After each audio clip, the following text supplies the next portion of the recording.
UPSC civil services exam సంబంధించి CSBIS academy ఒక కొత్త బ్యాచ్ స్టార్ట్ చేస్తుంది. ఈ బ్యాచ్ 1 ఇయర్ ఉంటుంది. ఇది బోత్ ఆన్లైన్ అండ్ ఆఫ్లైన్. దీనికి సంబంధించి బ్యాచ్ వివరాల కోసం ఈ వీడియో పైన డిస్ప్లే అవుతున్న ఫోన్ నెంబర్స్ కాంటాక్ట్ చేయండి. నేషనల్ హెరాల్డ్ కేస్ మళ్ళా వార్తలోకి వచ్చింది. ఈరోజు ఎన్ఫోర్స్మెంట్ డైరెక్టరేట్ వాళ్ళు సోనియా గాంధీ, రాహుల్ గాంధీ, ఇతర కాంగ్రెస్ లీడర్స్ పేర్లు ఛార్జ్ షీట్లో చేర్చారు. దీనిలో కాన్స్పిరసీ ఉంది, మనీ లాండరింగ్ ఉంది అని చెప్పి ఛార్జ్ షీట్లో చాలా ఫ్రేమింగ్ చేశారు. అసలు ఈ నేషనల్ హెరాల్డ్ కేసు ఏంటి, దీనిలో రాహుల్ గాంధీ, సోనియా గాంధీ పాత్ర ఏంటి ఒకసారి చూద్దాం. అది స్వతంత్ర ఉద్యమం జరుగుతున్న రోజులు, చాలా పీక్గా బ్రిటిష్ వాళ్ళకి వ్యతిరేకంగా పోరాటం జరుగుతున్న రోజులు అనమాట.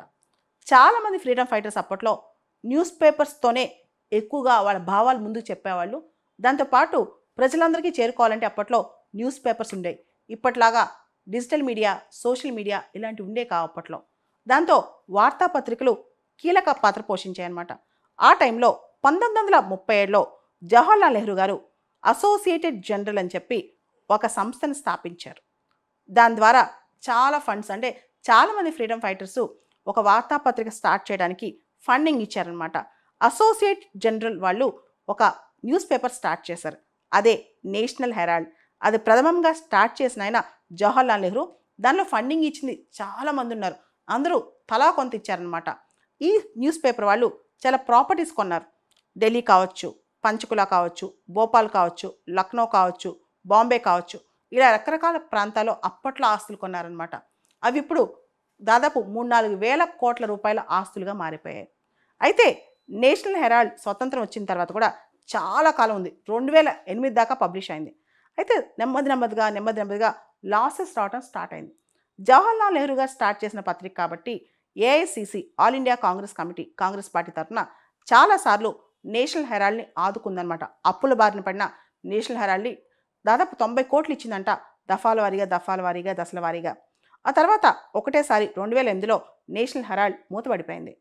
అయితే నేషనల్ హెరాల్డ్ పేరిట ఆస్తులు చాలా ఉన్నాయి, కానీ నేషనల్ హెరాల్డ్ అనే పేపర్ మాత్రం మూతపడిపోయింది. అయితే దీనికి సంబంధించి సోనియా గాంధీ, రాహుల్ గాంధీ, మోతిలాల్ వోహ్రా, ఆస్కార్ ఫెర్నాండెస్ వీళ్ళందరూ కలిసి యంగ్ ఇండియా కంపెనీ అని చెప్పి ఒక కంపెనీ స్టార్ట్ చేశారు. అసోసియేట్ జర్నల్లో 75% వాటా కొనుక్కున్నారు, 50 లక్షల రూపాయలు ఇచ్చేసి. ఆ తర్వాత కథే ఇప్పుడు స్టోరీ. అసోసియేట్ జర్నల్లో 50 లక్షలు, కేవలం 50 లక్షలు ఇచ్చి 75% వాటా ఎలా కొనుక్కుంటారు? ఆల్మోస్ట్ దాని ఆస్తులే కొన్ని వేల కోట్ల రూపాయలు ఉన్నాయి కదా అని చెప్పి సుబ్రహ్మణ్యం స్వామి మెట్రోపాలిటన్ మెజిస్ట్రేట్ కోర్టులో కేసు వేశారు. అప్పటి నుంచి కేసు ఇన్వెస్టిగేషన్ స్టార్ట్ అయింది. ఆ తర్వాత ఇది మనీ లాండరింగ్ కేసు అని చెప్పి ఈడీ, ఎన్ఫోర్స్మెంట్ డైరెక్టరేట్ రంగంలోకి దిగింది. ఎన్ఫోర్స్మెంట్ డైరెక్టరేట్ 2021లో కేసు రిజిస్టర్ చేసింది. ఆ తర్వాత ఈరోజు ఆ కేసులో ఛార్జ్ షీట్ ఫైల్ అయిందనమాట. దానిలో సోనియా గాంధీ, రాహుల్ గాంధీ, ఇతర కాంగ్రెస్ లీడర్స్ని పేర్లని చేర్చి మరీ ఒక ఛార్జ్ షీట్ ఫైల్ చేసిందనమాట. అయితే కాంగ్రెస్ నాయకుల వాదన ప్రకారం, ముఖ్యంగా కపిల్ సిబల్ లాంటి లాయర్స్ వాదన ప్రకారం అయితే ఎటువంటి ప్రాఫిట్స్ కూడా యంగ్ ఇండియా లిమిటెడ్ తీసుకోలేదు, ఇంతవరకు ఎటువంటి ట్రాన్సాక్షన్స్లో లాభం ఆశించలేదు అని చెప్పి చెప్తున్నారు. అయితే ఈ కేసులో ఇంత ఆస్తులు కేవలం 50 లక్షల రూపాయలు ఇచ్చి ఏ విధంగా అసోసియేట్ జర్నల్ నుంచి యంగ్ ఇండియాకి ట్రాన్స్ఫర్ చేసుకుంటారని చెప్పి ఛార్జ్ షీట్లో క్వశ్చన్ చేస్తున్నారనమాట. దీనిలో క్రిమినల్ కాన్స్పిరసీ ఉంది, మనీ లాండరింగ్ ఉంది అని చెప్పి దీనిలో చాలా క్వశ్చన్స్ చేస్తున్నారు. PMLA, prevention of money laundering act కింద కేసు బుక్ అవుతే దానిలోంచి బయటకు రావడం చాలా కష్టం.